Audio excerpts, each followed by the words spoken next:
चलिए खबरों को तफसील से देखते हैं। टीआरएफ ने फिर से माइग्रेंट कश्मीरी पंडित मुलाजमीन को धमकियां दी हैं। पीएम रिहैबिलिटेशन पैकेज के तहत वादी कश्मीर में बरसरेकार मुलाजमीन को ताजा तौर पर धमकियां दी गई हैं। दहशतगर्द तंजीम टीआरएफ ने फिर से बुजदिलाना तरीका इख्तियार करते हुए पंडितों को धमकाने की कोशिश की है। नई धमकी में कहा गया है कि पंडित मुलाजमीन मरकजी हुकूमत के इशारों पर काम कर रहे हैं और इन्हें जल्द ही निशाना बनाया जाएगा। टीआरएफ ने आज एक और लिस्ट जारी की है, चौथी लिस्ट आज जारी की है, जिसमें उसने फिर एक बार कश्मीर वैली में काम कर रहे कश्मीरी पंडित एम्प्लॉयज़, जिसमें पीएम पैकेज एम्प्लॉयज़ हैं, कश्मीरी पंडित नॉन पीएम पैकेज एम्प्लॉयज़ हैं, रिजर्व कैटेगरी के एम्प्लॉयज़ हैं और नॉन लोकल जो लेबरर वहाँ पे काम कर या एम्प्लॉयज़ हैं, उनको फिर धमकी दी है और उनको कहा कि वो कश्मीर जल्द से जल्द छोड़े।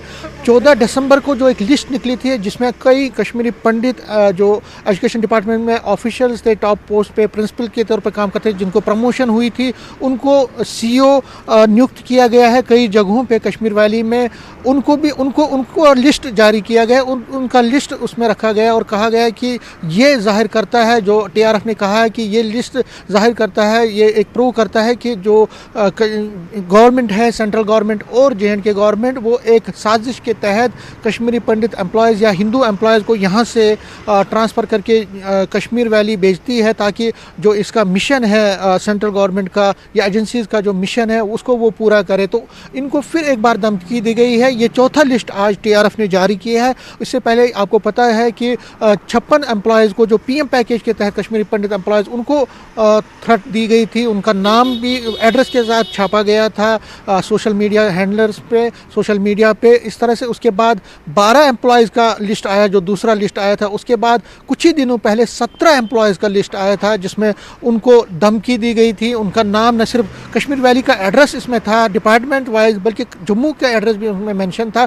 तो अब ये चौथा लिस्ट आया है जिसमें जो कश्मीरी पंडित एम्प्लॉयज़ हैं, जो हालांकि पीएम पैकेज एम्प्लॉयज़ नहीं है लेकिन एजुकेशन डिपार्टमेंट में वो काम करते हैं, जिसमें कुछ हिंदू एम्प्लॉयज़ हैं, उनका भी नाम मेंशन है और उनको भी धमकी दी गई है। तो कुल मिला के ये चौथा लिस्ट आज जिस तरह से जारी हुआ है, उसके बाद कश्मीरी पंडित एम्प्लॉयज़ और रिजर्व कैटेगरी एम्प्लॉयज़ और उसके साथ साथ जो कश्मीर वैली में वहाँ पे काम करते हैं, माइनॉरिटी कम्युनिटी से ताल्लुक़ रखने वाले जो एम्प्लॉयज़ हैं, उनमें बहुत ज़्यादा दहशत है। और पीएम पैकेज एम्प्लॉयज़ के लिए एक और मुसीबत ये है कि जितने लोग यहाँ प्रोटेस्ट कर रहे हैं जम्मू में, उनकी सैलरीज भी बहुत सारे एम्प्लॉयज़ की या तो बंद कर दी गई है या उनमें डिले बहुत ज़्यादा हो रहा है। इसकी वजह से उनकी हालत भी, जो माली हालत है, वो पहले से ही खस्ता हो गई है। कश्मीर वो जा नहीं सकते क्योंकि बराबर लिस्ट आ रहे हैं टीआरएफ की तरफ से, तो हालात उनके लिए बहुत ज़्यादा है। उस हालात ख़राब हो गए। इस सूरत में वो अब यूनियन होम मिनिस्टर से, प्राइम मिनिस्टर से, एलजी एडमिनिस्ट्रेशन से ये गुहार कर रहे हैं कि जल्द से जल्द उनका जो मसला है वो हल किया जाए, जो उनकी डिमांड है रिलोकेशन की वो पूरी की जाए। लेकिन फ़िलहाल जो एहतजाज तो वो कर रहे हैं, उसमें उन्होंने शिद्दत भी लाई है, लेकिन वो खौफ के मारे हैं। और खौफ इतना है कि जिनके नाम लिस्ट में है वो अब जम्मू में भी, क्योंकि जम्मू के एड्रेस में भी उनके मेंशन किए गए हैं सोशल मीडिया के ज़रिए टीआरएफ की तरफ से, तो अब वो जम्मू में अपने जो घर हैं उन घरों से बाहर निकलने में भी कतरा रहे हैं। तो हालात उनके लिए बहुत ज़्यादा मुश्किल तरीन हो गए हैं और अब ये चाहते हैं कि सरकार जल्द से जल्द इनकी बात सुने, उनके मसले हल करे और जो रिलोकेशन की इनकी डिमांड है उसको जल्द से जल्द पूरा करे। कैमरामैन नारायण के साथ में समीर भट्ट, न्यूज़ 18 जम्मू। आतंकी संगठन टीआरएफ द्वारा आज फिर से कश्मीरी पंडित जो प्राइम मिनिस्टर पैकेजेस में कश्मीर में काम कर रहे हैं, उनको फिर से धमकी दी गई है। इस प्रकार की गिद्दड़ धमकियां पहले भी देती रही, लेकिन सुरक्षा बल लगातार इस पर अपना काम कर रहे हैं और टेररिज्म को खत्म करने के लिए केंद्र सरकार द्वारा और राज्य प्रशासन द्वारा, सुरक्षा बलों द्वारा कड़े पग उठाए जा रहे हैं। ठीक है, लेकिन इसका संज्ञान लेने की जरूरत है। कौन लोग हिंदी में, इंग्लिश में, उर्दू में इस प्रकार की लिस्टें निकालना, आखिर कहीं ना कहीं से तो ये इस प्रकार की जो लिस्ट है ये लीक हुई होगी।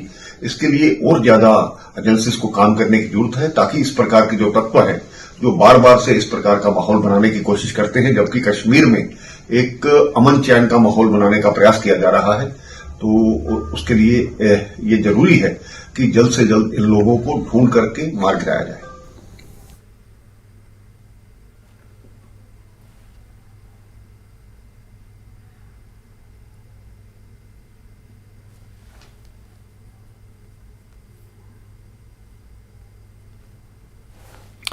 तो टीआरएफ ने फिर से माइग्रेंट कश्मीरी पंडित मुलाजमीन को धमकियां दी हैं। पीएम रिहैबिलिटेशन पैकेज के तहत वादी में बरसरे पैकार मुलाजमीन को ताजा तौर पर यह धमकियां दी गई हैं।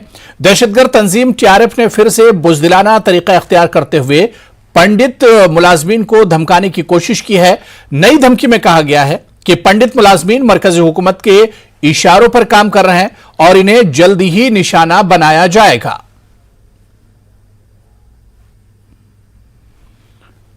तो टीआरएफ ने एक बार फिर से माइग्रेंट कश्मीरी पंडित मुलाजमीन को धमकियां दी और इससे पहले भी इस तरह की धमकियां आती रही हैं। आपको बताते चले कि पीएम रिहैबिलिटेशन पैकेज के तहत वादी कश्मीर में बरसरेकार मुलाजमीन को ताजा तौर पर यह धमकियां दी गई हैं।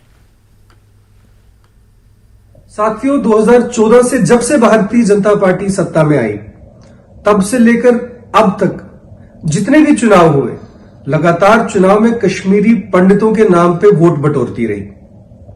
केवल वोट ही नहीं, एक समय ऐसा आया जब फिल्म बनाकर वोट के साथ में कश्मीरी पंडितों के दुख दर्द को बेच के नोट भी कमाए गए। पर कश्मीरी पंडितों की पीड़ा, कश्मीरी पंडितों का दुख और कश्मीरी पंडितों की सुरक्षा, इस पर भारतीय जनता पार्टी कुछ नहीं कर सकी। आज इस केंद्र शासित जम्मू कश्मीर में, भारतीय जनता पार्टी शासित जम्मू कश्मीर में पिछले कई महीने से कश्मीरी पंडित धरना प्रदर्शन कर रहे हैं, अपना हक मांग रहे हैं। कश्मीरी पंडितों की आज की घर वापसी तो दूर, जो कश्मीरी पंडित कांग्रेस कार्यकाल में वापस आए थे, जो कश्मीरी पंडित कांग्रेस के कार्यकाल में वापस आकर खुद को सुरक्षित समझ रहे थे, आज आतंकियों द्वारा उन्हें भी धमकाया और डराया जा रहा है। और आतंक को लाल आंख दिखाने वाले मोदी जी, आतंक के खिलाफ कड़ी कार्रवाई का दावा करने वाली भारतीय जनता पार्टी मौन धारण किए हुए है। पर कांग्रेस पार्टी का प्रत्येक कार्यकर्ता इस प्रण के साथ कश्मीरी पंडितों के साथ खड़ा है कि कश्मीर कश्मीरी पंडितों के बिना अधूरा है। हम तब तक कश्मीरी पंडितों की इस लड़ाई में उनके साथ खड़े रहेंगे जब तक एक एक कश्मीरी पंडित सुरक्षित अपने घर कश्मीर में नहीं आ जाता है। जय हिंद, जय जम्मू कश्मीर। चलिए आगे बढ़ेंगे। जम्मू यूनिवर्सिटी में भारत तिब्बत संघ सेमिनार और वर्किंग कमेटी मीटिंग आज खत्म हो गई। Jammu Kashmir board of school education के ज्वाइंट सेक्रेटरी डॉक्टर सुधीर इसमें मेहमान खुसूसी थे, जबकि भारत तिब्बत संघ के सरकर्दा कारकुनान ने भी आज के अख्तामी सेशन में शिरकत की। 2 रोज़ा सेमिनार में मुकर्री ने तिब्बत की आज़ादी के लिए अपना मौक़िफ़ रखा और आने वाले दिनों में मजीद ताकत के साथ तिब्बत की आज़ादी के मकसद से जद्दोजहद का अहद किया। शुरका ने चीन पर इल्ज़ाम लगाया कि वह तिब्बत में इंसानी हुकूक की संगीन खिलाफ वर्जियों में मुलविस है। आलमी बिरादरी से मुतालबा किया गया कि वह इंसानी हुकूक की खिलाफ वर्जियों को रोकने के लिए चीन पर दबाव बढ़ाए। सारे मैंने जैसे कहा कि विषयों पे बात हुई, जिसमें से एक विषय ये भी था कि किस तरह से इसको सब लोगों को इसके साथ जोड़ा जाए। जागरूकता के माध्यम से ही हम सबको ये बात बता सकते हैं और जब ज़्यादा लोग जुड़ेंगे इस मुहिम के साथ तो ये ज़्यादा मजबूत होगी। जिस तरह से एग्रेशन भी अभी आपको पता ही है, बहुत सारी चीज़ें हो रही है, उस हालात में आपको लगता है कि टफ तो है, मतलब रिस्क तो है, लेकिन आज़ादी की किसी सॉवरेनिटी के लिए हमें आगे बढ़ना पड़ेगा। जब कोई भी लक्ष्य पाना होता है तो बहुत फोकस्ड तरीके से काम करना पड़ता है, ऑर्गेनाइज्ड होकर काम करना पड़ता है और जो ऐसे प्लेटफॉर्म होते हैं वहाँ पे ऐसी स्ट्रैटेजीज़ फाइनल की जाती हैं कि किस तरह से एक इकट्ठे होके, एक बहुत एकजुट होके, एक बहुत अच्छे तरीके से, ऑर्गेनाइज तरीके से हम स्ट्रैटेजाइज कर सकते हैं और छोटे छोटे प्रयासों से बड़े प्रयास में सफलता मिलती है। तो इस मुहिम से हम चाइना तक आवाज़ पहुंचाने में कामयाब हो जाएंगे कि आज़ादी सबका हक है। चाइना को हम ये बताना चाहते हैं कि तू कोई सर्वे सर्वा नहीं है, किसी की आज़ादी तू छीन नहीं सकता। जब जन जागरण होगा, जब लोगों की आवाज़ होगी तो पब्लिक की आवाज़ भगवान की आवाज़ होती है। तो चाइना को मजबूर होकर तिब्बत को आज़ाद करना होगा। अब तो कल प्राइम मिनिस्टर ने भी कहा था कि बहुत से देशों ने भी इस बात के लिए हामी भरी कि तिब्बत का अधिकार जो आज़ादी है, और जब तिब्बत को आज़ादी मिलेगी तो हमारे भोले भंडारी जो हैं, हमारे देवों के देव महादेव, तो कुदरती बात है कि हम लोग वहाँ दर्शन करने के लिए चले जाएंगे। और अब संत लोग के देव हमारे समक्ष होंगे। आज विश्व में सर्वाधिक मानवाधिकार हनन कहीं है तो वो तिब्बत में है, और केवल ये तिब्बतियों के साथ ही नहीं है, उइगर मुस्लिम्स के साथ भी है, चीन के जो ओरिजिनल नागरिक हैं उनके साथ भी है। वहाँ तो पीएलए का कब्जा है। चीन के जो मौलिक, अभी आप देखिए जैक मा को गायब कर दिया, एक बहुत बड़े उद्योगपति थे वहाँ के जैक मा, अली बाबा जी, वो रातों रात गायब हो जाते हैं। वहाँ का जो मौलिक आदमी है वो भी सुरक्षित नहीं है। तो हमें ये अंतर करना पड़ेगा कि बौद्ध चीन और कम्युनिस्ट चीन, इसमें अंतर क्या है। बुद्ध चीन जो था, जो कि भारत के बौद्ध दर्शन से प्रभावित था, और वर्तमान में जो कम्युनिस्ट चीन है, जो रूस के माओवादी और स्टालिन और इनके विचारों से प्रभावित है, जो विस्तारवादी है और पहले बुद्ध का अनुयायी था। राष्ट्रीय लोक जनशक्ति पार्टी के नेशनल सेक्रेटरी और कौमी तर्जुमान संजय सर्राफ ने श्रीनगर में प्रेस कॉन्फ्रेंस की। उन्होंने कहा कि जो लोग इख्तिदार हासिल होने पर पीएसए को हटाने की बात कर रहे हैं, वो आवाम को बेवकूफ बना रहे हैं। अपने सियासी बका के लिए आर्टिकल 370 को वापस लाने की बात की जा रही है। उन्होंने कहा कि जो लोग इख्तिदार में रहकर कुछ नहीं कर पाए, इख्तिदार खोने के बाद आवाम की फलाह बहबूद की बात कर रहे हैं। उन्होंने बताया कि मुआशरे को बहुत से मसाइल का सामना है, आवाम की तकालीफ को खत्म करने के लिए मसाइल को हल करना चाहिए। सर्राफ ने सरकारी आराजी पर नाजायज कब्जा करने वालों को कानून के कटहरे में लाया जाए। उन्होंने राजौरी कत्ल की मजम्मत की और कसूरवारों को कानून के मुताबिक सजा देने का मुतालबा किया। संजय सर्राफ ने राष्ट्रीय लोक जनशक्ति पार्टी में दीगर पार्टी के कारकुनों का इस्तकबाल किया। मैं तो आज खुलकर कह रहा हूं, उमर अब्दुल्ला के खिलाफ में तो एफआईआर होना चाहिए। 126 बच्चे जो उसके हुकूमत के टाइम मारे गए, उसका एफआईआर तो उसके खिलाफ में होना चाहिए। अगर आज हम डिमांड कर रहे हैं नीतीश कुमार के यहाँ पर 70 बच्चों का, कल 70 लोगों के शराब की वजह से वो मारे गए, जब उसके खिलाफ में एफआईआर हो रहा है, तो उमर अब्दुल्ला के टाइम 126 बच्चे मारे गए, उसके खिलाफ में एफआईआर क्यों नहीं होगा?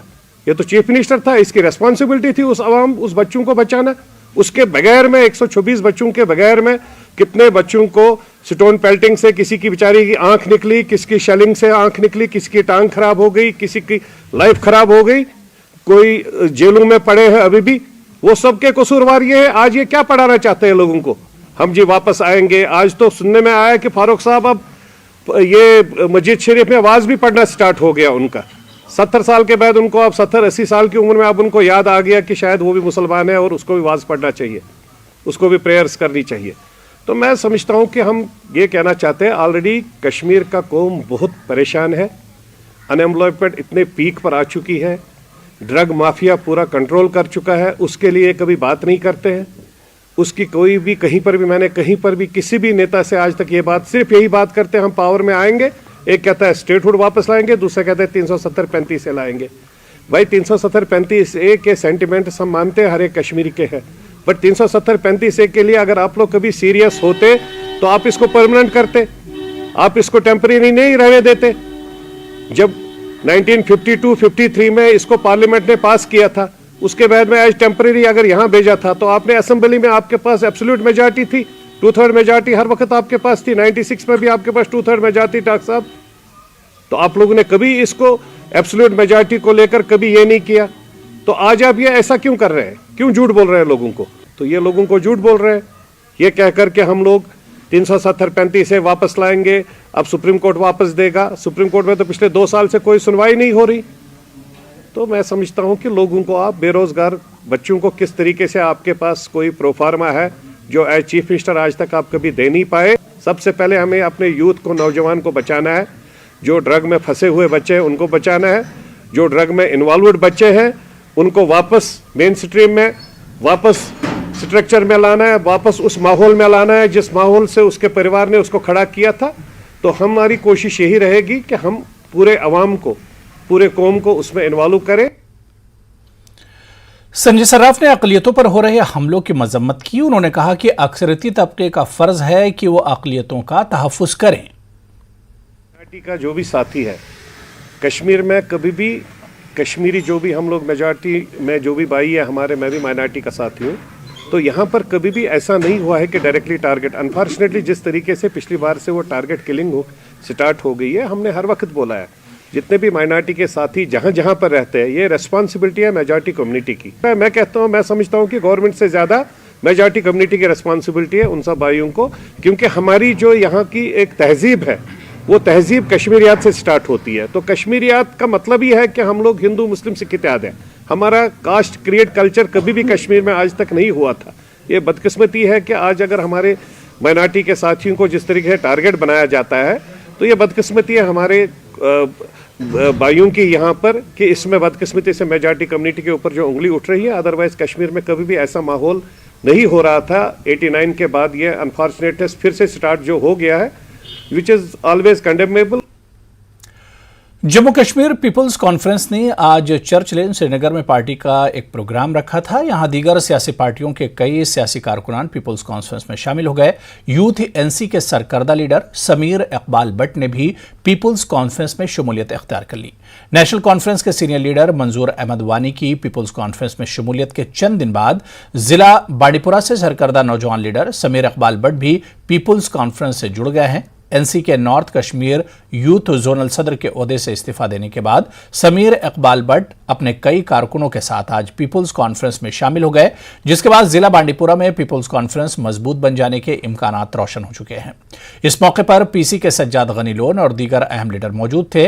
आपको बता दें कि गुज़िश्ता 7 साल से Sameer Iqbal but national conference में थे। इस मौके पर सज्जाद लोन ने कहा कि जमीन के कवानीन सबके लिए बराबर होने चाहिए।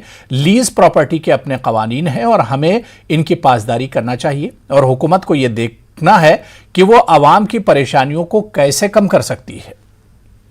हमारे नौजवान जवान जितने भी हमारे जम्मू कश्मीर में रहते हैं, हमेशा इनको गलत तरीके से बहकाया जाता था, हमेशा पावर के लालच में, नशे में, उस चीज़ में उधर इधर करने के लिए। मेरा सबसे बड़ा जो मुद्दा है, बड़े लीडर 370 के बारे में सोचेंगे, चाहे वो नेशनल कॉन्फ्रेंस सोचे, चाहे पीडीपी सोचे। अगर उन्होंने सोचा होता है तो आज की जो देन है वो उनकी देन है। और जहाँ पे जिस तंजीम के साथ मैं आज खड़ा हूँ, यहाँ पे इनको पावर मिला ही नहीं है। इनको एक बार आज ये मिनिस्टर बनाया, उस लालच में अगर हम होते तो शायद मैं यहाँ पे नहीं होता। हमें नई सोच लेके चलना है और ये बिल्कुल जब तक हम सारे नौजवान जवान मिलके नहीं आएंगे, क्योंकि वो नेशनल कॉन्फ्रेंस की वो सियासत अब नहीं रही है। आप अभी भी देखो, जितने भी वहाँ के ऑफिस में खड़े हैं, जो भी किसी ओहदे पे हैं, या तो बाप की वजह से, या तो कोई चाचा की वजह से, कोई मासा जी की वजह से, कोई भाई की वजह से, कोई दोस्त की वजह से, कोई हम मेरे जैसा बंदा या कोई और जिसका कोई नेशनल कॉन्फ्रेंस में नहीं है, वो नेशनल कॉन्फ्रेंस में ज़्यादा देर नहीं टिक सकता है। और भी सारे बहुत सारे साथी हैं, अगर नेशनल कॉन्फ्रेंस अभी जितने भी मेरे यार दोस्त हैं जो कुलीग्स रहे हैं, शायद वो भी किनारा कशी तो उन्होंने किया है। अब ये है कि मैं सामने आया, वो पीछे बैठे हैं। अभी अब टाइम आएगा वो भी आएंगे सामने, वक्त फैसला करेंगे। चलिए यहाँ पर रुकेंगे फिलहाल छोटा से ब्रेक के लिए।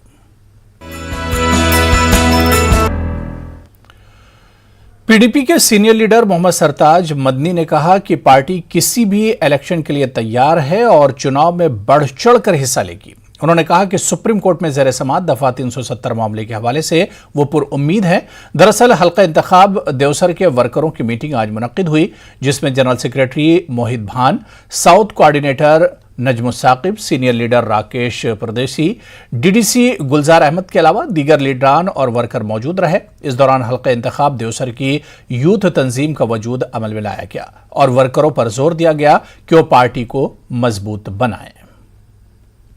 पंचायत इलेक्शन का मैंने ये बात कहा कि जो भी इलेक्शन हो, जो भी हमारी कोई भी इम्तिहान हो पार्टी के लिए, क्योंकि हम एक जमहूरी मुल्क में रह रहे हैं, जमहूरी तर्ज में रह रहे हैं, तो इसीलिए ये पार्टी वर्कर्स के साथ इंटरेक्शन था, बातचीत थी। तो बातों बातों में ये भी इशारा दिया है कि अगर कल को कोई इलेक्शन हो तो आप भी तैयार रहे इलेक्शन के लिए।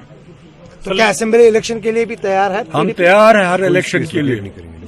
सर, लीज प्रॉपर्टी के हवाले से जो इस वक्त एलजी इंतजामिया जो रिफॉर्म लाने की कोशिश कर रही है, आपको क्या लगता है कि वो जायज स्टेप है कि जो उनका लीज था उनको प्रायोरिटाइज करना है, उनको ही मिलना चाहिए? देखिए, अगर आप इसको रिफॉर्म नाम देंगे तो मैं आई डोंट एग्री। ये रिफॉर्म नहीं है। अगर उनको लीज को रिन्यू करना है तो जिनके पास लीज था उनसे कह के, अगर वो नहीं मानते, उनके शरायत वगैरह नहीं पूरा करते तो they are at liberty to do it. Otherwise उनको पहले उनसे पूछना चाहिए, भैया लीज रिन्यू करनी है तो आपका क्या है, जाइए रिन्यू कराइए। वैसे ये कोई रिफॉर्म नहीं है, ये भी वही आर्बिट्रेटरी है। जैसे इन्होंने बाकी कानून यहाँ लागू किए, वैसे ये भी एक कानून है। सर, जो आजकल पेशरफ्त हो रही है कि supreme court has now listed the hearing of 370 and 35A। हमको तो बड़ी अच्छी उम्मीद रखनी चाहिए सुप्रीम कोर्ट से, इंसाफ मिलेगा हमको, इंशाल्लाह मुझे उम्मीद है सुप्रीम कोर्ट से इंसाफ मिलेगा। डेमोक्रेटिक आजाद पार्टी के जनरल सेक्रेटरी और साबिक एमएलए सोपोर हाजी अब्दुल रशीद डार ने कारकुनों पर जोर दिया कि वो मुत्तहिद हो जाए और गुलाम नबी आजाद के हाथ मजबूत करें ताकि आइंदा इंतखाबात में फिरका परस्त ताकतों को इक़्तिदार से बाहर फेंका जा सके। डार ने डंगरपुरा सोपोर में पार्टी कन्वेंशन से खिताब किया। डार ने बढ़ती हुई बेरोजगारी, अशिया ज़रूरियात की कीमतों में इजाफा, बिजली की अदम दस्तियाबी और बिजली चार्जेस में इजाफे पर तशवीश का इजहार किया। उन्होंने इल्जाम लगाया कि एलजी इंतजामिया अवामी मसाइल को हल करने में नाकाम रहा है। उन्होंने मरकजी हुकूमत से यूटी में जल्द अज जल्द इंतखाबात का ऐलान करने पर जोर दिया ताकि लोग अपने नुमाइंदों के जरिए अपने मसाइल हल करवा सकें। इस मौके पर पार्टी के दीगर कायदीन, शुएब लोन, काउंसलर, बीडीसी मेंबरान, पंच और इन इलाकों के सरपंच भी मौजूद रहे।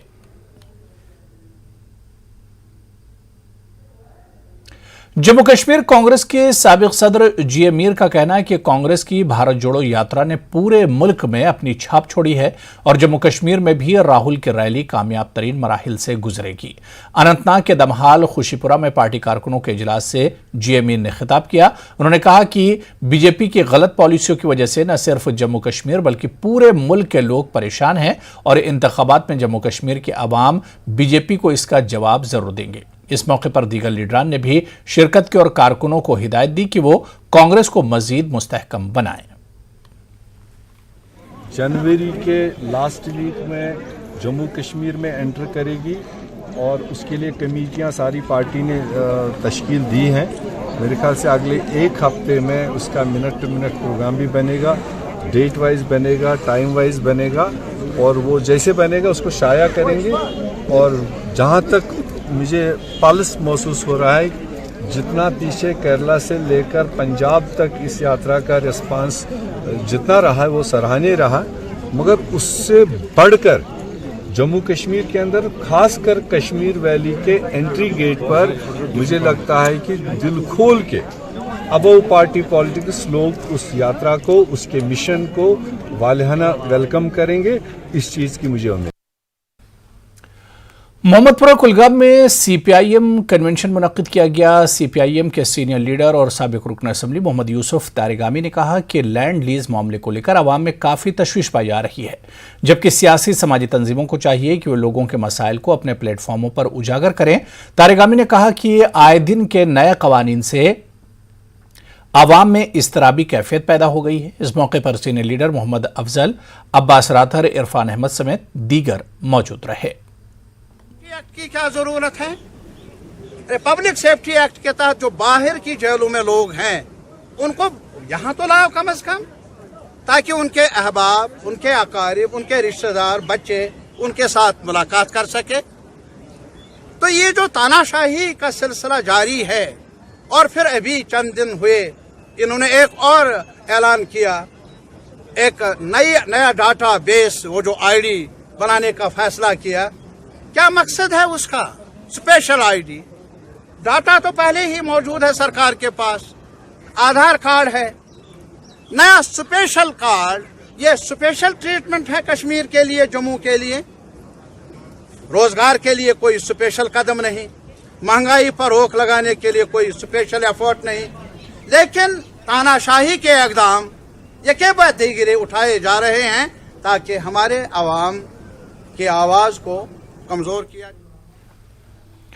जम्मू कश्मीर पीपल्स कॉन्फ्रेंस के नायब सदर अब्दुल गनी वकील ने पुंछ का दौरा किया। उन्होंने कहा कि उनकी पार्टी इस बात पर यकीन रखती है कि पड़ोसी ममालिक से दुश्मनी नहीं होनी चाहिए बल्कि इनसे दोस्ती होनी चाहिए और बदकिस्मती से पाकिस्तान हमेशा दोस्ती की आड़ में दुश्मनी करता है, लेकिन फिर भी हमारा मुल्क पाकिस्तान से दोस्ती करता है। बिलावल भुट्टो के हालिया बयान पर अब्दुल गनी वकील ने कहा कि पाकिस्तान की हालत खराब है, वहां जमहूरियत नहीं है। ऐसे में वहां के कुछ लीडर सिर्फ ऐसे बयान देकर आवाम की तवज्जो हटाने की कोशिश करते हैं।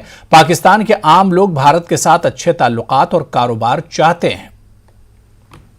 हमारे नौजवान जवान जितने भी हमारे जम्मू कश्मीर में रहते हैं, हमेशा इनको गलत तरीके से बहकाया जाता था, हमेशा पावर के लालच में, नशे में, उस चीज़ में उधर इधर करने के लिए। मेरा सबसे बड़ा जो मुद्दा है, बड़े लीडर 370 के बारे में सोचेंगे, चाहे वो नेशनल कॉन्फ्रेंस सोचे, चाहे पीडीपी सोचे। अगर उन्होंने सोचा होता है तो आज की जो देन है वो उनकी देन है। और जहाँ पे जिस तंजीम के साथ मैं आज खड़ा हूँ, यहाँ पे इनको पावर मिला ही नहीं है। इनको एक बार आज ये मिनिस्टर बनाया, उस लालच में अगर हम होते तो शायद मैं यहाँ पे नहीं होता। हमें नई सोच लेके चलना है, और ये बिल्कुल जब तक हम सारे नौजवान जवान मिलके नहीं आएंगे, क्योंकि वो नेशनल कॉन्फ्रेंस की वो सियासत अब नहीं रही है। आप अभी भी देखो, जितने भी वहाँ के ऑफिस में खड़े हैं, जो भी किसी ओहदे पे हैं, या तो बाप की वजह से, या तो कोई चाचा की वजह से, कोई मासा जी की वजह से, कोई भाई की वजह से, कोई दोस्त की वजह से, कोई हम मेरे जैसा बंदा या कोई और जिसका कोई नेशनल कॉन्फ्रेंस में नहीं है, वो नेशनल कॉन्फ्रेंस में ज़्यादा देर नहीं टिक सकता है। और भी सारे बहुत सारे साथी हैं, अगर नेशनल कॉन्फ्रेंस अभी जितने भी मेरे यार दोस्त हैं जो कुलीग्स रहे हैं, शायद वो भी किनारा कशी तो उन्होंने किया है। अब ये है कि मैं सामने आया, वो पीछे बैठे हैं। अभी अब टाइम आएगा वो भी आएंगे सामने।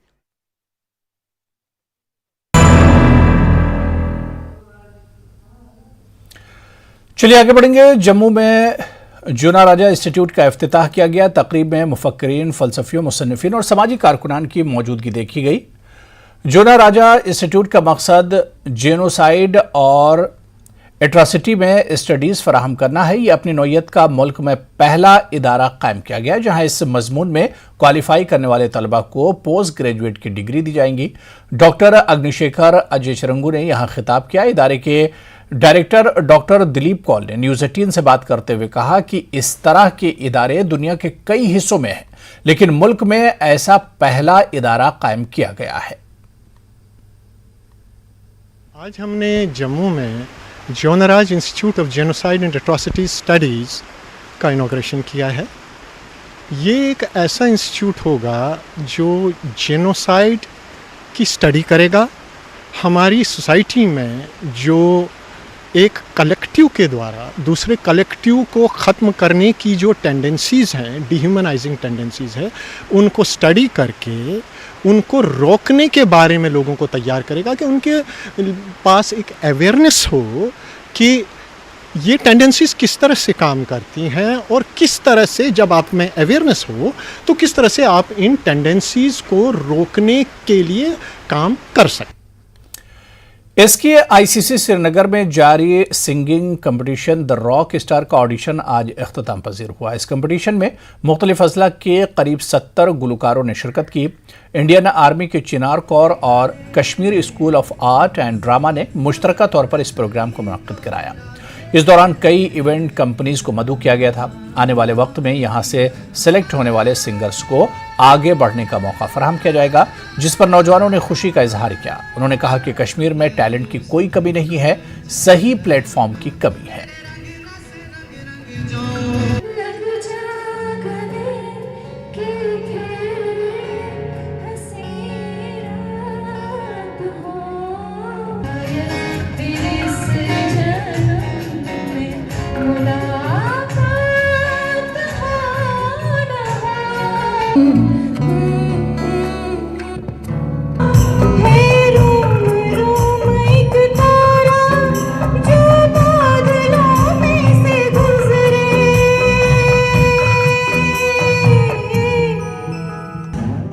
एक ऐसा प्लेटफॉर्म है जिसकी ज़रूरत बहुत सालों से कश्मीर वैली को थी, क्योंकि टैलेंट की अगर बात करें सिर्फ सिंगिंग का ही नहीं बल्कि एंटरटेनमेंट में अगर देखें, डांस, थिएटर, बहुत सारा टैलेंट है। मॉडल्स बहुत यहाँ ज़बरदस्त है। एजुकेशन में देखें, स्पोर्ट्स में देखें, बट प्लेटफॉर्म्स यहाँ पे अवेलेबल नहीं थे।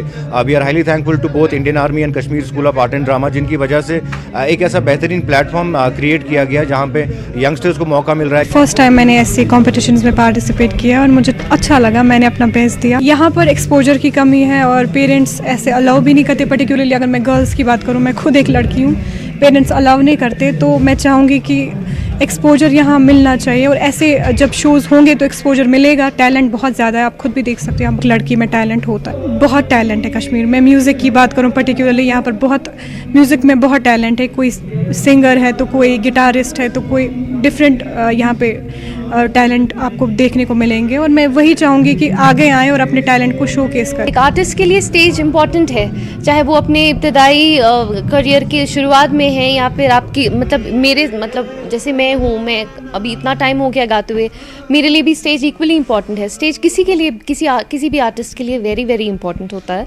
And it's an amazing feeling कि ऐसे प्लेटफॉर्म्स मिल रहे हैं बच्चों को और नए टैलेंट को। श्रीनगर में आज नगीना इंटरनेशनल ने एक प्रोग्राम मुनक्किद कराया। इस दौरान नगीना इंटरनेशनल का सालनामा रिलीज किया गया। उर्दू और कश्मीरी अदब से वाबस्ता कई लोग इसमें शरीक थे। इसी बीच यहाँ 3 किताबों का रस्म इजरा भी किया गया। बलराज बख्शी की आसानियात और मिट्टी का मौसम और मोहम्मद यूसुफ टैंक की कलई अंदर किताब जारी की गई। नगीना इंटरनेशनल ने इस बार जो सालनामा जारी किया है उसमें दुनिया के बड़े बड़े अफसाना निगार शामिल किए गए हैं।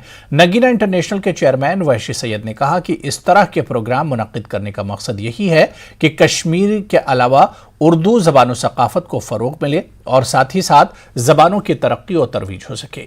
प्रोग्राम में जस्टिस किरमानी, नाक़िद मोहम्मद यूसुफ टैंक, प्रोफेसर शफीका परवीन और कई शोरा और अफसाना निगार मौजूद रहे। इंटरनेशनली जितने बड़े अफसान निगार हैं वो सब के सब इसमें शामिल है। और इसके अलावा हमने यहाँ पर 2 किताबें रिलीज़ की जो बलराज बख्शी साहब की है। एक आसानियात है, एक मिट्टी का मौसम है। और जो मोहम्मद यूसुफ टैंक साहब की किताब कलाए अंदर कश्मीरी रिलीज़ की। हम लोग हमेशा से इस कोशिश में रहते हैं कि हमारे ज़रिए उर्दू ज़बान और कश्मीरी ज़बान की तरक्की और तरवीज में हमारा ख़ासा रोल रहे। इंशाअल्लाह हम उसमें आगे हैं, इंशाअल्लाह आगे रहेंगे। कल से जम्मू में वाक़े जगती माइग्रेंट टाउनशिप के मिनी स्टेडियम में 5 रोज़ा स्पोर्ट्स कार्निवल शुरू हो रहा है। वैल्यू गंदू के नाम से खेलों का इनेकाद किया जा रहा है। जम्मू कश्मीर हुकूमत और राइजिंग एथलीट्स ऑफ J&K के अलावा दीगर सरकारी महकमों के साथ मिलकर रिलीफ एंड रिहेबिलिटेशन डिपार्टमेंट ये इवेंट मुनक्किद करा रहा है। Jammu Kashmir relief and rehabilitation department के आला ओहदेदार इस इवेंट का इफ्तिताह करेंगे। इस स्पोर्ट्स कार्निवल में मुख्तलिफ खेलों से जुड़े 800 से ज्यादा खिलाड़ी शिरकत करेंगे। स्पोर्ट्स इवेंट का बुनियादी मकसद यही है कि माइग्रेंट नौजवानों को कैसे बाइख्तियार बनाया जाए और इनकी हौसला अफजाई की जाए ताकि वो खेलों के लिए मुस्बत अंदाज में तैयार हो सकें। न्यूज़ 18 से बात करते हुए इस मेगा टूर्नामेंट के ऑर्गेनाइजर्स ने कहा कि कश्मीरी पंडित खिलाड़ियों में इस स्पोर्ट्स इवेंट को लेकर जबरदस्त जोशो खरोश पाया जा रहा है। उन्होंने ये भी दावा किया कि इस इवेंट के जरिए कश्मीरी पंडित खिलाड़ियों की पोशीदा सलाहियतों को उजागर किया जाएगा। गेम्स है इसमें हम बहुत थैंकफुल है रिलीफ कमिश्नर जी का और राइजिंग एथलीट्स का जिन्होंने हमें इतना बड़ा अभी मौका दिया सब खेलने का और इससे हम बहुत कुछ सीख भी सकते हैं। जो अभी आप देख ही रहे हो, जो 11 साल में अभी तक यहाँ कुछ नहीं हुआ, जो आज 5 दिन में इतना से कहाँ पहुँच गया ये ग्राउंड, तो आप इससे तो आपको पता चल ही जाएगा। आधी गेम्स यहाँ भी होगी, आधी गेम्स हमारे साथ ग्राउंड से यहाँ इंडोर गेम्स यहाँ भी होगी, नीचे हमारे कोर्ट भी बने हुए हैं, वहाँ पर भी गेम्स होगी। फॉर्म प्रोवाइड होता है जिससे वो अपना टैलेंट जो है वो शोकेस कर सकते हैं। बहुत सी चीज़ों में बहुत से जो नहीं खेल सकते हैं, जो नहीं आ सकते, ऐसी चीज़ों से वो बाहर आते हैं, अपना टैलेंट दिखाते हैं। और स्पेशली यहाँ पे होना ये तो बहुत ही बड़ी बात है कि इस जगह पे इतना बड़ा स्पोर्ट फेस्ट होना, ये तो खुद में एक बहुत अचीवमेंट की बात है। ये एक अच्छा तभी मैं इनिशिएटिव कह रहा हूँ कि क्यों ना हमारी कम्युनिटी से स्पोर्ट्स के लिए भी आगे बढ़े और ना कि नेशनल बल्कि इंटरनेशनल स्तर पर अपना नाम कमाए। तो उसके लिए उनका बेसिक्स जो वो होना जरूरी था। तो उसी के लिए ये जो 19 तारीख से कल से 23 तक 5 दिन का जो स्पोर्ट्स फेस्ट है, कार्निवल है, ये यहाँ जगती के 14 नंबर लेन ग्राउंड में हो रहा है। और इसमें 900 से ज्यादा बच्चे जो है रजिस्टर करवा चुके हैं। जिसमें स्पेशल बात यह है कि स्पेशल एबल्ड जो पर्सन है, जो ऐसे बच्चे हैं जिसको पैरा स्पोर्ट्स कहा जाता है कि अगर कोई अपंग है या कुछ अपाहिज है तो उनके लिए भी गेम्स का इनेकाद किया गया है। तो मैं बधाई देना चाहूंगा राइजिंग एथलीट ऑफ जम्मू को और जम्मू एंड कश्मीर को और साथ ही साथ रिलीफ ऑर्गेनाइजेशन को कि बच्चों के मुस्तकबिल के लिए एक अच्छा कदम जो स्टेप उठाया है। डिजिटल इंडिया के तहत बिजली को अपने वक्त पर इस्तेमाल करने और बिजली को ज़ाय होने से बचाने के सिलसिले में एक मोबाइल ऐप मुतारिफ किया गया है। हर कोई इस मोबाइल ऐप से अपने घर और घर के बाहर बिजली सप्लाई को ऑन ऑफ कर सकते हैं। इस तरह हर कोई अपने मकानों, दुकानों और दीगर मकामात को स्मार्ट बना सकते हैं। इस सिलसिले में कुंजर में एक बेदारी प्रोग्राम मुनक्किद किया गया। इस प्रोग्राम में समाजी कारकुन और धोबी वन के सरपंच आमिर सुहेल मेहमान खुसूसी रहे। इस मौके पर मारूफ अहमद और दीगर माहिरीन ने भी शिरकत की।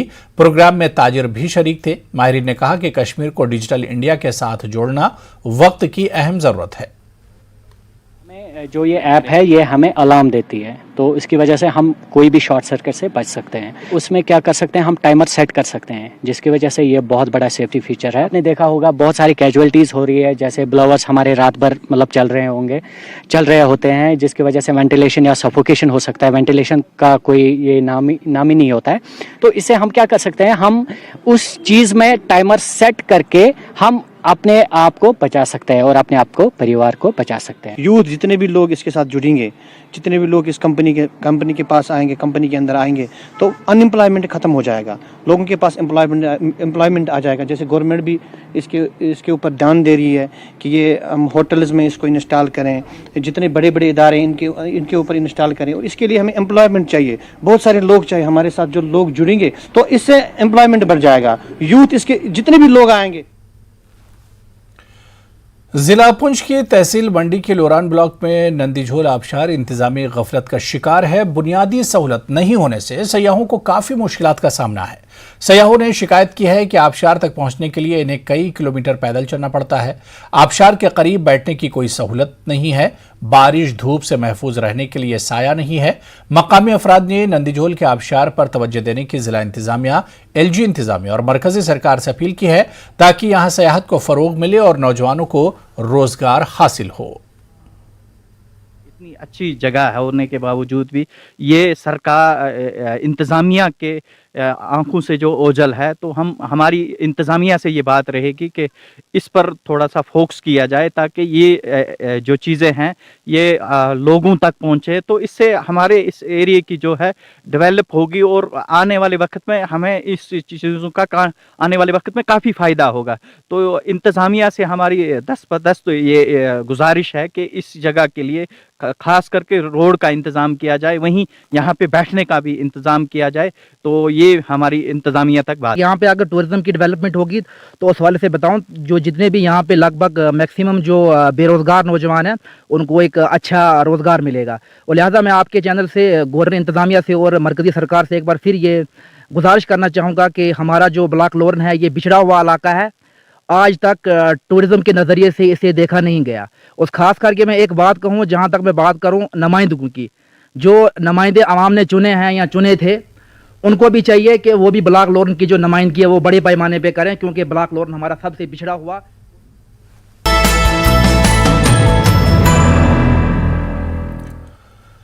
कल रात जम्मू श्रीनगर कौमी शाहरा पर जेर ताबीर 400 मीटर लंबे 4 लेन टनल के अंदर एक बड़ा हिस्सा गिर गया। ताहम इस हादसे में कोई जानी या माली नुकसान नहीं हुआ।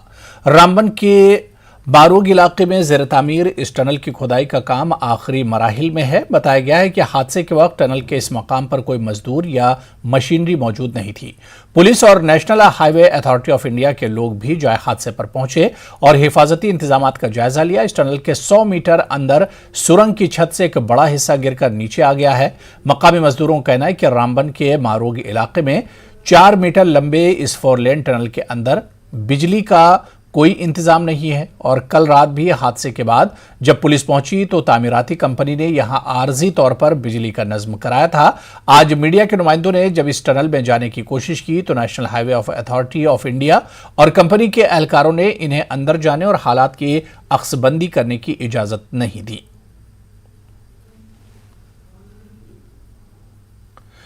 बीरवा के पीरजानी गांव में 17 और 18 दिसंबर की दरमियानी रात में कुछ नामालूम अफराद ने 11 केवी फीडर के साथ बिजली के खंभे काट डाले, जिसकी वजह से बिजली की तरसीली लाइन ठप पड़ी हुई है। इस सिलसिले में बीरवा में KPDCL AEE ने एक ट्वीट भी किया है, जिसमें उन्होंने बिजली के 7 खंभे के काट डालने की जानकारी दी। पुलिस ने इस मामले को लेकर केस दर्ज किया और तहकीकात शुरू कर दी गई है।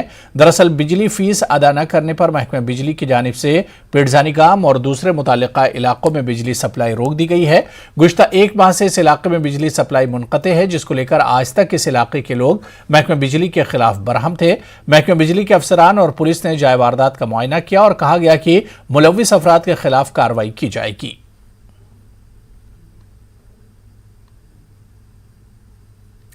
शहीद भगत सिंह पार्क उधमपुर में ICDS anganwadi workers and helpers ने एहतजाज किया। एहतजाजियों ने यूटी इंतजामिया की जानिब से न्यू एज आर पॉलिसी की मुखालिफत की। उन्होंने इल्जाम लगाया कि न्यू HR पॉलिसी में आंगनवाड़ी वर्कर्स और हेल्पर्स को रिटायरमेंट के फवायद नहीं दिए जा रहे हैं। मुजाहिरीन ने कहा कि आलमी वबा कोरोना में आंगनवाड़ी वर्कर्स और हेल्पर्स ने ईमानदारी से काम किया, अपनी जानों को खतरे में डालकर आवाम की खिदमत की। ऐसे लोगों को रिटायरमेंट बेनिफिट नहीं देना नाइंसाफी होगी। और वर्कर्स को 60+ रिटायरमेंट की पॉलिसी निकाली हुई है, लेकिन रिटायरमेंट नहीं है सर। रिटायरमेंट उनकी की जाती है जो परमानेंट एम्प्लॉयड होते हैं, हम तो परमानेंट हैं ही नहीं। और उन्होंने जिन वर्करों और हेल्परों ने 40, 50 साल इस डिपार्टमेंट को दे दिए हैं सर, उन्होंने ऐसे ही निकाल दिया। कोई पैसा नहीं, कोई ग्रेजुएटी नहीं, कोई पेंशन नहीं, कुछ नहीं। और इसलिए हम इस फैसले से नाराज़ हैं, इसलिए हम ये प्रोटेस्ट कर रहे हैं सर। प्रोटेस्ट हमारा इसीलिए है क्योंकि 30 नवंबर को जो एक आर्डर निकाला गया था उसका नाम था HR policy, human resource policy जो है वो न्यू लॉन्च की गई है, जिसके तहत हमें बिल्कुल नहीं बताया गया था। रात को 11:30 बजे मैसेज किया था, रात को 11:30 बजे जो है वो आर्डर निकाला गया है। उसमें लिखा था कि जो 60 से अबव वर्कर्स हो गई हैं उनको डिसंगेज किया जाएगा। वो तो कह रहे हैं कि रिटायर है, लेकिन हमारे अकॉर्डिंग वो जो है वो रिटायर नहीं है। उसमें डिसंगेज कर दिए हैं कि 60+ जो हो गए वर्कर्स उनको डिसंगेज कर देंगे। और साथ में एक और उन्होंने साथ में पॉलिसी जोड़ दी है कि जो वर्कर्स एक वार्ड में रहती है, उस वार्ड में नौकरी करती है, तो अगर वो दूसरी वार्ड में अगर शिफ्ट अपना हाउस ही कर देती है या उसकी मैरिज हो जाती है, उसको भी डिसंगेज किया जाएगा। हम इस आर्डर के बिल्कुल खिलाफ हैं। हम मोदी सरकार से और यूटी सरकार से ये कहते हैं कि अगर आपने आर्डर निकाला ही था, थोड़ा वर्करों के हित में करना था। जम्मू कश्मीर पीपल्स कॉन्फ्रेंस के नायब सदर अब्दुल गनी वकील ने पुंछ का दौरा किया। उन्होंने कहा कि उनकी पार्टी इस बात पर यकीन रखती है कि पड़ोसी ममालिक से दुश्मनी नहीं होनी चाहिए, बल्कि इनसे दोस्ती नहीं होनी चाहिए। और बदकिस्मती से पाकिस्तान हमेशा दोस्ती की आड़ में दुश्मनी करता है, लेकिन फिर भी हमारा मुल्क पाकिस्तान से दोस्ती करता है। बिलावल भुट्टो के हालिया बयान पर अब्दुल गनी वकील ने कहा कि पाकिस्तान की हालत खराब है, वहां जमहूरियत नहीं है। ऐसे में वहां के कुछ लीडर सिर्फ ऐसे बयानात देकर अवाम की तवज्जो हटाने की कोशिश करते हैं। पाकिस्तान के आम लोग भारत के साथ अच्छे ताल्लुकात और कारोबार चाहते हैं। जो भी उनके बयानात हैं वो तो एक्चुअली लोगों का अटेंशन डाइवर्ट करने के लिए दे रहे हैं, क्योंकि वहाँ पाकिस्तान में आप देखते हैं अफरा तफरी का माहौल है, जमहूरियत जो है ख़त्म हो रही है। वहाँ आप जो भी हुक्मरान आते हैं वो अपने लोगों के मसाइल हल नहीं करते। वहाँ बहुत बड़ी बेरोज़गारी है, गुर्बत है, उसका ध्यान हटाने के लिए वो कभी कभी भारत को निशाना बनाते हैं, लेकिन इससे कोई फ़र्क नहीं पड़ता। दुनिया जानती है कि पाकिस्तान ने हमेशा कैसा तरीका उनका रहा। उनके हमेशा जब भी उन्होंने कोई भी बात की उसमें जज्बाती बात थी और अपने मुल्क के लोगों का अटेंशन डाइवर्ट करना, वरना वहाँ के लोग भी हिंदुस्तान के साथ अच्छी हमारे मुल्क के साथ दोस्ती रखना चाहते हैं, तिजारत बढ़ाना चाहते हैं। लेकिन जो ये सियासतदान हैं ये गलत बयानी करके लोगों का अटेंशन डाइवर्ट करने के लिए किसी वक्त फ्रस्ट्रेटेड स्टेटमेंट्स इशू करते हैं। वहाब साहब शारशाली पामपुर के लोगों ने आज खामोश एहतजाजी मुजाहरा किया। उन्होंने कहा कि इंतजामिया की जानिब से वहाब साहब के आस्ताने आलिया से मुंसलिक पार्क को 2 हिस्सों में बांट दिया गया है, जिसका निसफ हिस्सा स्कूल को दे दिया गया है, जिसकी वजह से आस्ताने आलिया के लिए जगह बहुत कम हो गई है और आस्ताने आलिया पर आने वाले ज़ायरीन को तरह तरह की मुश्किलात का सामना करना पड़ रहा है। मकामी लोगों ने इंतजामिया से अपील की है कि वो स्कूल को दूसरी जगह मुंतकिल करें, ताकि यहाँ मौजूद ज़मीन को आस्ताने आलिया के लिए ही मखसूस रखा जाए, जिससे ज़ायरीन को काफ़ी आसानी होगी।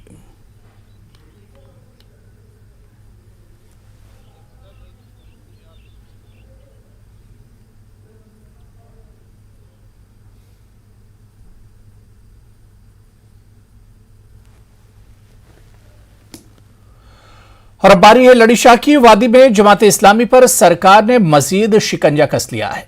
जमात इस्लामी के दफातर समेत कई जायदादों को सील किया गया है। जमात इस्लामी के कारकुनान लोगों को गुमराह करने का काम करते थे।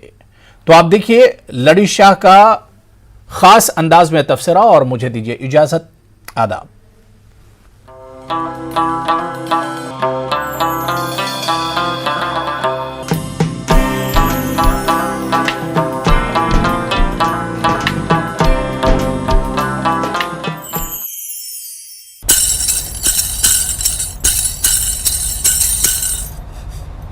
Jamakan pratu jai koruk biaya krak.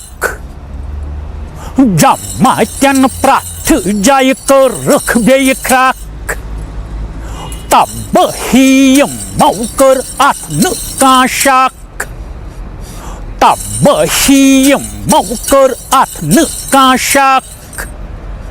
Jamakan pratu jai koruk biaya krak. Nam tu brohui mau bano pula. Nam tu brohui mau bano pula. Madat osuh karan Pakistan. Madat osuh karan Pakistan. Loh kayak prat jai gum rasak. Loh kayak prat jai gum rasak. Jamakan prat jai koruk bekrak. Tabahiyam mau ker atnu kasyak. Pranyau hai kim mau dis yang mandil. Pranyau hai kim mau dis yang mandil. Wani cekaran property seal. Wani cekaran property seal. Wan magar hekak nekulit kandak. Wan magar hekak nekulit kandak. Jamakan prat jai koruk bekrak. Tabahiyam mau ker atnu kasyak. Yang mau dut phir ke atas pocar. Yang mau dut phir ke atas pocar. Naperat pahalawak gar-gar. Naperat pahalawak gar-gar. Kashmir atas yang wajud tak. Kashmir atas yang wajud tak. Jamakan prat jai koruk bekrak. Tabahiyam mau ker atnu kasyak. Yusuyut wawan sutut tuilonan. Yusuyut wawan sutut tuilonan. Wangat sansari kalu kapisan. Wangat sansari kalu kapisan. Jana kabgacu wanyna par ak-ak. Jana kabgacu wanyna par ak-ak. Jamakan prat jai koruk bekrak. Jamakan prat jai koruk bekrak. Tabahiyam mau ker atnu kasyak. Tabahiyam mau ker atnu kasyak. Jamakan prat jai koruk bekrak.